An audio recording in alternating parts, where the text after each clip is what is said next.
YouTube channel. तो अभी जो है हम लोगों ने शाम की आरती कर ली है। जय जय अम्बे गौरी।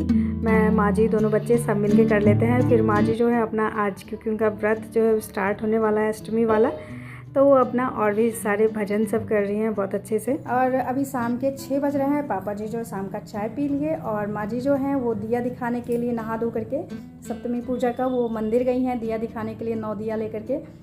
और आज हमारे अपार्टमेंट में डांडिया भी है, तो मैं उसके लिए भी बहुत एक्साइटेड हूँ कि क्या होता है एग्जैक्टली यहाँ पे डांडिया में, या जो भी होगा अच्छा ही होगा। तो आज ब्लू कलर का था तो मैंने ब्लू कलर पहना। मतलब कोशिश क्या है कि सब दिन जिस दिन जो भी हो मैं उसको मेंटेन करने की कोशिश करूँ। फिर भी 1-2 दिन तो इधर उधर हो ही गया। कल सप्तमी अष्टमी कल एक ही दिन है, पता नहीं मतलब ये हमेशा ही मुझे लगता है हर साल लगभग कन्फ्यूजन रहता है कि सप्तमी अष्टमी नवमी को लेकर के। इस साल भी बहुत सारा कन्फ्यूजन है। माँ जी क्योंकि 48 घंटे का निर्जला व्रत करती हैं, मतलब 24 घंटे का करती हैं, लेकिन अष्टमी जो है 9वें दिन भी सूर्योदय के बाद तक है, तो 9वें दिन भी उनको फुल डे व्रत करना है। सीरियसली बहुत डिफ़िकल्ट है, बट कोशिश किया जाएगा कि जितना ज़्यादा उनको सुविधा पहुंचाया जा सके। बट बहुत डिफ़िकल्ट है सीरियसली। वो देवी माता ही हैं कि इतना मतलब डिफ़िकल्ट व्रत सब कर लेती हैं, सबके बस की नहीं होती है। लेकिन चलो माता रानी का आशीर्वाद रहता है तो सब कुछ पार घाट लग ही जाता है। हमेशा मीस से कलश लगवाती थी इसलिए जयंती छे।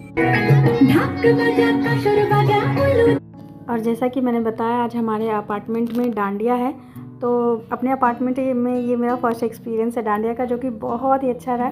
सब लोग मिल कर के एक फैमिली की तरह इतने अच्छे से सब लोग मतलब डांडिया एंजॉय किए, सेलिब्रेट किए।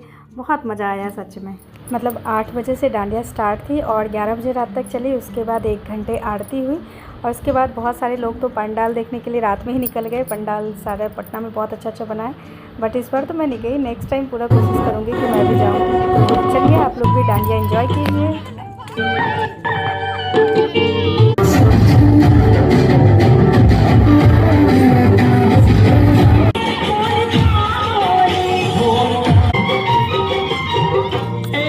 कटिंग